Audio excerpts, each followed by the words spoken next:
The psyche of those who love cleaning their home. If you can't think clearly until every surface is wiped, every pillow is straight, every drawer is organized, this isn't you being dramatic. It's your nervous system asking for relief. People joke about clean freaks. They roll their eyes. They say you're overreacting. They say you're controlling. But here's the truth they never see. Cleaning isn't about perfection, it's about peace. Psychology backs this up. Research shows that clutter raises cortisol, the body's main stress hormone. For some people, mess isn't mildly annoying, it's physically overwhelming. Your brain doesn't see clutter as neutral, it reads it as unfinished business, as noise, as pressure that never shuts off. So when you clean, something deeper is happening. Stay with me, because this goes far beyond liking tidy spaces. This is about control and survival. When life feels unpredictable, when emotions pile up, when the world spins too fast, cleaning becomes the one thing that makes sense. You can't control people, you can't control outcomes. You can't control the past, but you can control your space. And that matters more than most people realize. Your home becomes your sanctuary. The one place where chaos doesn't get a vote. Wiping a counter removes more than crumbs. It removes anxiety. Organizing a drawer doesn't just sort objects, it sorts racing thoughts. A clean room isn't obsession. It's emotional regulation. For people who crave order, the brain works differently. Many are highly sensitive. Their nervous systems process stimulation intensely. Visual clutter doesn't just irritate them. It overwhelms them. Mess doesn't look bad, mess feels bad. Like background noise that never turns off. Like dozens of tabs open in the mind at once. But when the space becomes clean, something shifts. Thoughts slow down, breathing deepens, shoulders finally drop. A tidy home isn't about impressing anyone. It's about being able to exist comfortably inside your own body. And then there's the routine. The rhythm of cleaning is healing, folding laundry, washing dishes, vacuuming in straight lines. These aren't chores.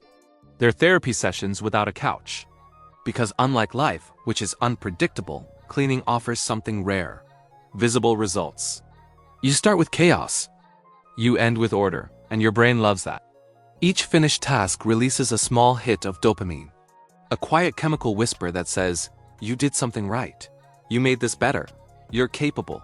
It's self-soothing disguised as productivity. For some people, this need for cleanliness runs even deeper. It's about rewriting the past. Some grew up in homes where chaos was constant, where clutter meant tension, where mess meant danger. Nothing felt stable, nothing felt safe. So as adults, they build the calm they never had. Every organized shelf becomes a promise. This space is different. This space is safe. Their cleaning isn't compulsive, it's protective. They're not chasing control. They're creating peace. And often, it becomes their quiet love language. People with this mindset carry deep responsibility. They believe if they don't maintain order, everything will fall apart. Not because they're fearful, but because they care. A spotless table says, I want you to feel comfortable here. A clean kitchen says, you can rest now. But here's what most people miss. Behind the neatness is usually a soft heart. A perfectionist afraid of letting others down. Someone who learned early that order equals safety. Their tidiness isn't a judgment of you. It's vulnerability turned into action. And for many, cleaning is the only time they feel fully present. Where others meditate, they organize. Where others journal, they scrub. And that's not wrong. That's beautiful. The psyche of those who love cleaning their home. So if this is you, if you can't fully relax until your space is in order, here's what you need to hear. There is nothing wrong with you. You're not too much. You're not obsessive. You're not controlling. You're self-aware. You've learned how your mind works. And instead of fighting it, you've built a system that supports it. That's not a flaw. That's emotional intelligence. People often confuse the need for order with rigidity. But in reality, it's the opposite. People who love cleaning are usually deeply flexible on the inside. They adapt. They absorb. They feel a lot. Order on the outside creates freedom on the inside.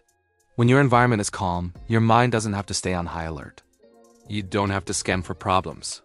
You don't have to brace yourself. You can finally just be. That's why a clean space feels like relief, not pride. Like exhaling after holding your breath all day. And here's the part that truly reframes everything. This isn't about controlling the world.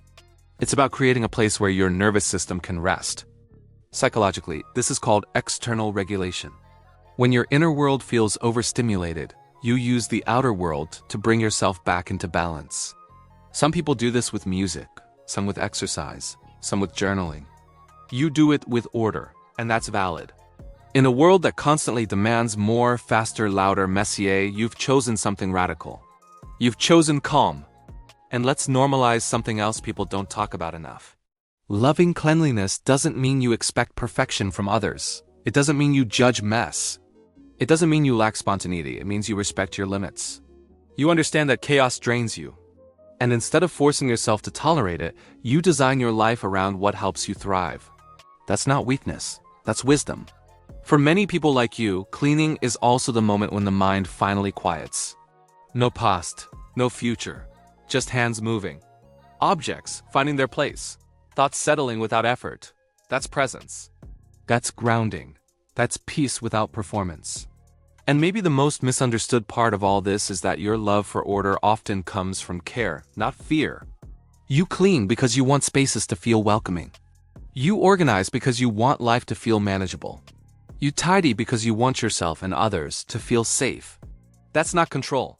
That's compassion with structure. So if you see yourself in this, stop apologizing for it. Stop downplaying it. Stop letting people joke it away. Your need for cleanliness isn't something to fix. It's something to understand. It's how you create stability in a noisy world. How you regulate emotions without numbing them. How you turn care into action. And once you see it that way, everything shifts. Cleaning stops being a guilty habit. It becomes intentional self-care. Not glamorous, not loud, but deeply effective. And here's the quiet truth most people never realize. People who love cleaning aren't running from chaos. They've simply decided not to live inside it. They know peace isn't something you stumble into. It's something you build, one small, deliberate action at a time. So if you feel better after cleaning, that's not coincidence. That's alignment. And if this video felt uncomfortably accurate, the next one is going to hit even closer to home. Because it explores another everyday habit that people misunderstand completely, and what it secretly says about how your mind protects itself. You'll want to see it. I'll meet you there.